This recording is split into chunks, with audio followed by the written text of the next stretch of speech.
सुजानपुर में अंबेडकर जयंती श्रद्धापूर्वक मनाई गई। इस मौके पर कांग्रेस पार्टी ने एक कार्यक्रम आयोजित किया जिसमें भोरंज के विधायक तथा सुजानपुर चुनावों के कांग्रेस सह प्रभारी सुरेश कुमार मुख्य अतिथि के रूप में शामिल हुए। इस मौके पर सुजानपुर से कांग्रेस टिकट के प्रबल दावेदार तथा पूर्व जिला कांग्रेस अध्यक्ष नरेश ठाकुर ने अंबेडकर द्वारा तैयार भारतीय संविधान पर अपने विचार रखे। उन्होंने वर्तमान राजनीतिक व्यवस्था तथा प्रदेश में जबरदस्ती बागियों द्वारा उपचुनाव थोपे जाने पर भी अपनी बात रखी। उन्होंने बताया कि हमीरपुर के लिए सुखविंदर सिंह सुक्खू का मुख्यमंत्री के रूप में क्या महत्व है और जनता अब क्यों नहीं सीएम खोना चाहती। आइए सुनते हैं आगे क्या कहते हैं नरेश ठाकुर। हमारे मुख्य अतिथि भोरंज के विधायक श्री सुरेश कुमार जी, जो सुजानपुर विधानसभा के सह प्रभारी भी हैं, और क्योंकि सभी वक्ताओं ने सबके नाम ले लिए हैं और मुझे लगता है कि आप लोग भी काफ़ी लंबे समय से बैठकर इसमें भी व्यतीत होता जा रहा है, तो जितना भी हमारा सम्मानित मंच और आज इस खुशी के मौके पर जब बाबा भीमराव अम्बेडकर जी की जयंती के उपलक्ष्य में आप लोग जितने भी यहाँ आए हुए हैं, आप सबको उनकी जयंती पर बहुत बहुत बधाई। और साथ में ही सभी वक्ताओं ने बाबा भीमराव अम्बेडकर जी के ऊपर जितनी भी उनकी कुर्बानियां थी, जो उन्होंने इस देश के लिए किया, वो सबने अपने अपने रूप में आप सबके सामने रखा। बाबा भीमराव अम्बेडकर जी का जब जन्म हुआ तो बाबा जी ने बाल्यकाल में ही उनका जीवन जो वो कष्ट भरा रहा, और उसमें जब पूरा का पूरा देश भिन्न भिन्न वर्गों में बंटा हुआ था, छुआछूत अछूत और भिन्न भिन्न वर्गों में बंटते हुए एक दूसरे को लोग अछूत की नजर से देखते थे, परंतु उसमें बाबा जी ने अपनी कड़ी मेहनत के साथ और भिन्न भिन्न परिस्थितियों के अंदर उन्होंने अपनी पढ़ाई शुरू की, और जब स्वतंत्र भारत हुआ तो वो कानून मंत्री के रूप में उन्होंने इस देश को संभाला। और जब इस देश के संविधान के लिखने की बात आई तो बाबा भीमराव अम्बेडकर जी ने अपनी कलम से इस देश के भिन्न भिन्न वर्गों को एक सूत्र में बांधने का काम किया, और आज एक लोकतांत्रिक प्रणाली के अंदर आज वो संविधान मजबूती के साथ इस देश के भिन्न भिन्न वर्गों को उन्होंने इकट्ठा करके जोड़ के रखा हुआ है। बाबा भीमराव अम्बेडकर जी एक ऐसी शख्सियत और एक ऐसे महापुरुष हुए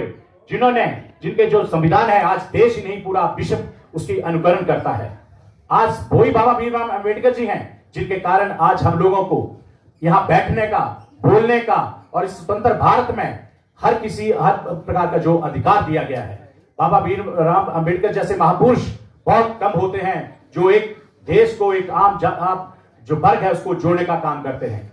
मैं इस जयंती के उपलक्ष्य में बहुत बहुत बधाई देता हूं। इसी के साथ साथ मैं कुछ बातें और भी रखना चाहता हूं। आज जिला कांग्रेस कमेटी के अनुसूचित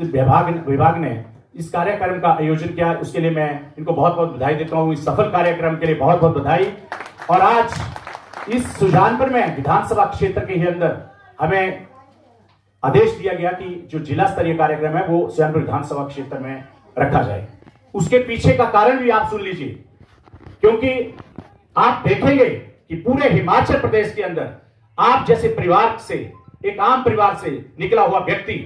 जिसने अपना जीवन छात्र राजनीति से शुरू किया, और छात्र राजनीति से चलते चलते आप लोगों की हर बात को, हर मांग को उठाते हुए उन्होंने संघर्ष भरा जीवन अपनाया, और भिन्न भिन्न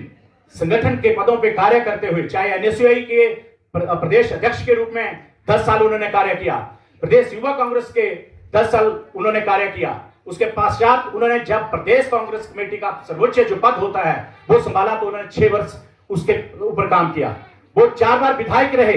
परंतु उन्होंने कभी भी कांग्रेस से अपने लिए कभी भी कोई ऐसा पद नहीं मांगा। वो चाहते तो मंत्री बन सकते थे, वो चाहते तो चेयरमैन बन सकते थे, परंतु उन्होंने संगठन की सेवा को सर्वप्रिय रखा, और संगठन की सेवा करते करते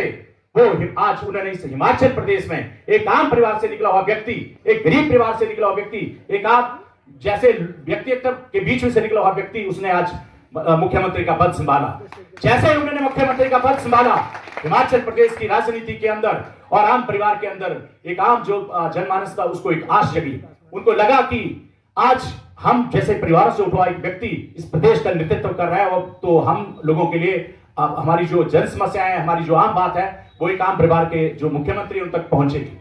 जैसे ही उन्हें पद संभाला उसके पश्चात धीरे धीरे जो उन्होंने गारंटियां दी थी, आपकी ओपीएस थी, उसको लागू कर दिया। 1500 रुपए देने की बात थी, उसको लागू किया। परंतु उसके साथ साथ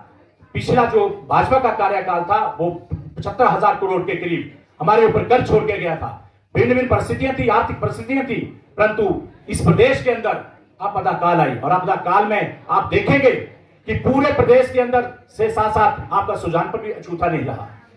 आप उस जिसमें वो पूरे प्रदेश के अंदर घूम रहे थे और जहां जहां जिस व्यक्ति को जो इस आपदा से पीड़ित था उसके परिवार के साथ उसके दुख को बांट रहे थे और समय के अनुसार वहां जाकर उन परिवारों को जो जो जरूरतें थी उनको पूरा कर रहे थे। आप देखेंगे कि उसमें आपदा के कारण जहां जहां पीड़ित लोग थे, आपके सुजानपुर विधानसभा क्षेत्र के अंदर रात को 10 बजे माननीय मुख्यमंत्री घर घर जा रहे थे जहां जहां पीड़ित लोग थे और उन लोगों की पीड़ा को, दुख दर्द को बांट रहे थे। परंतु इसे हम विधानसभा से सुजानपुर विधानसभा क्षेत्र के जो आपके विधायक हैं, जिनके लिए आप लोगों ने दिन रात एक किया, जिनके लिए आपने जनादेश दिया, आपकी कमी नहीं है, आपने कांग्रेस पार्टी के लिए जनादेश दिया, आपने कांग्रेस पार्टी के लिए अपना दिन रात एक किया। परंतु जिस व्यक्ति को आपने चुनकर यहां से भेजा उसने आपका ईमान, आपका विश्वास और आपका जो एक जनादेश था उसको बेच दिया। बहुत बड़े शर्म की बात है। वो कहते हैं कि हमें कुछ नहीं मिला।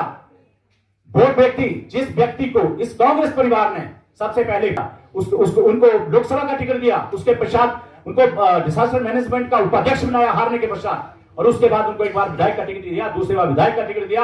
और तो और उनको जो हमारा एक सर्वोच्च पद होता है प्रदेश कांग्रेस कमेटी कार्यकारिणी का अध्यक्ष बनाया गया। उनके सुपुत्र को हिमाचल प्रदेश कांग्रेस कमेटी